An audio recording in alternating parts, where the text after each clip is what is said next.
Hi, welcome back to Collecting Canadian Cavalry and Armour.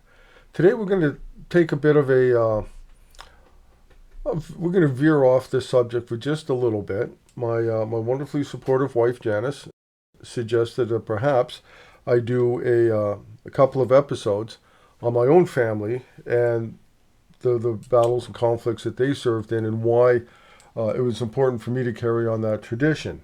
So we're going to take a look at, we're going to start off with my great uncle George on my mom's side. He fought in the First World War. This is the fellow here, is his picture. Now, the medals that he earned, the War Medal and Victory Medal, have been lost to time. We don't know what happened to him. None of the family seems to know where they've gone to.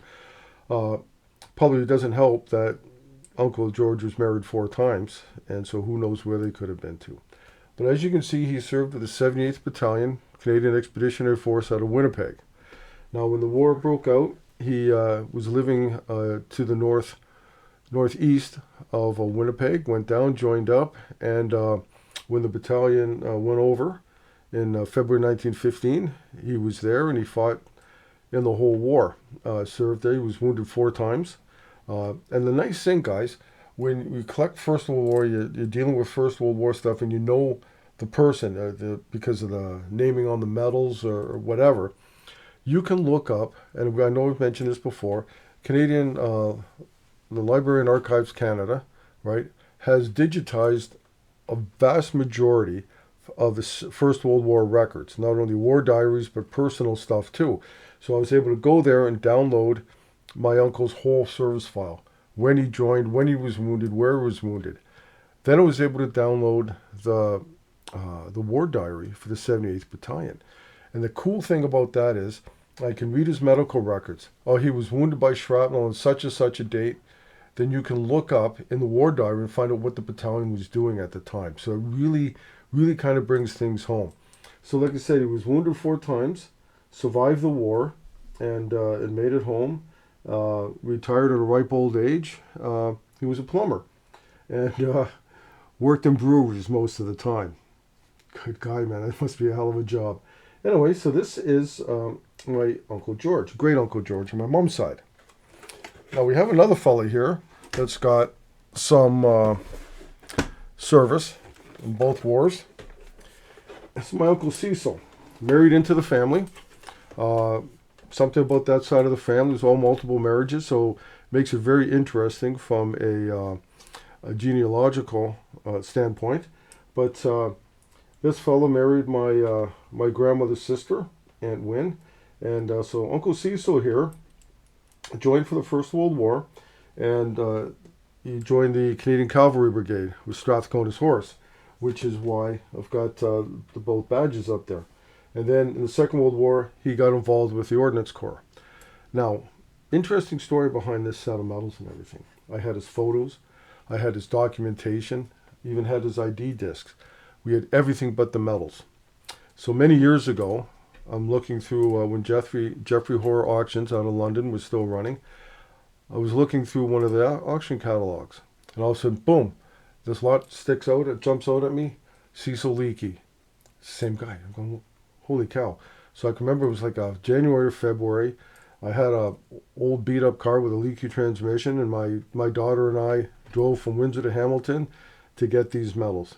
It was so worth it now to bring everything back home. All right, so the nice thing about when I display my family stuff, and I've got a bunch more, this is probably only going to be episode 1 of 2 on this subject, but it's nice to put a picture of the fella, or a man or a woman, with the medals and the hat badge. It just kind of ties everything together, because sometimes you can put too much stuff into a frame, and it gets really busy. The focus is obviously on the person that served, on your relative that served. So he went on actually to become the fire chief in Winnipeg. So again, a whole lifetime of service to Canada. Nice guys to have in your family. Oh, wait a minute. By the way, something I just realized I forgot. Uncle George fought in Vimy Ridge.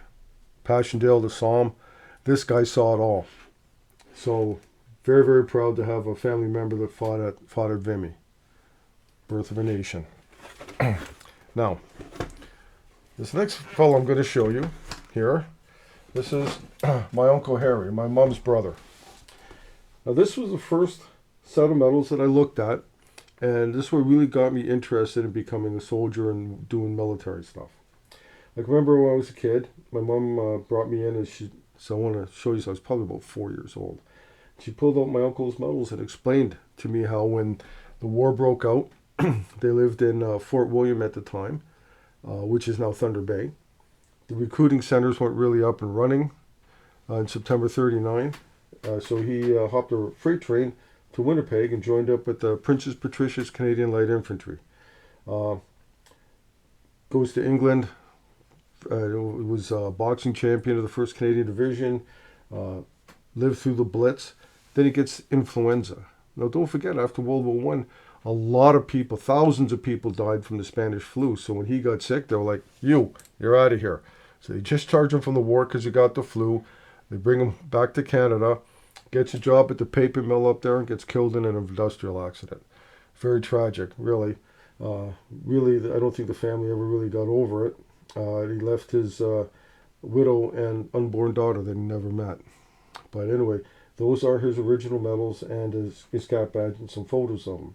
So very, interesting family history there, right? And again, this is a fella, my Uncle Harry, was the reason that I got so interested in serving Canada. And then I, start to hear more stories and be like, yeah, this is just what we do. So, one more fellow I want to show you. And this guy is my great Uncle Bill. Now, remember Uncle George, the First World War vet, 78th Battalion? This is his younger brother, Bill. During the First World War, Bill was not old enough, but he joined during the Second World War, joined the Royal Canadian Engineers, became a sergeant, and was part of the invasion of Sicily. Now, family story goes, and again, I don't know how true it is, that he volunteered to do some house clearing, and he got shot and killed at the same time he shot and killed a German. They say they took care of each other. But this is his original memorial cross that was passed down in the family, and I wound up with it. Before they buried Uncle Bill, they took all the stripes and badges and stuff off his battle dress uniform, and I've got those here, family stuff as well. So this is just 4 of many family members, and the reason that I got involved in the military myself, and then through that, of course, you get interested in collecting. Now, a lot of people ask, about how's a good way to display stuff. I find this works very well. You can put them up in your collecting room or the family den or family room or whatever, just to remind yourself and your kids and people that come over, service to Canada, for especially if you have relatives like this.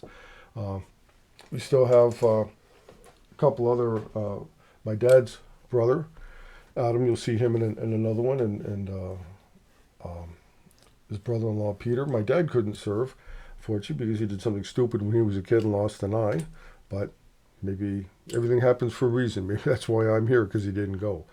But anyway, this is just a variation on collecting. And like I said, especially if you have family members, it's a good way to honor them, to honor their memory, and to show people, what service to Canada is all about. So I hope you enjoyed this episode. And like I said, we'll probably do another one that covers some of the other family members, my daughter. Then tell you about some other projects that I'm working on in that regard. We did have a cousin that went to Hong Kong, was a guest of the Japanese. So I'm busy working on, trying to get a hold of his file and all this type of thing, and a couple other guys in the Air Force and that type of thing. So anyway, I hope you enjoyed this one. Oh, and by the way, like my shirt says, don't bring a gun to a tank fight. You're not going to win. Happy collecting.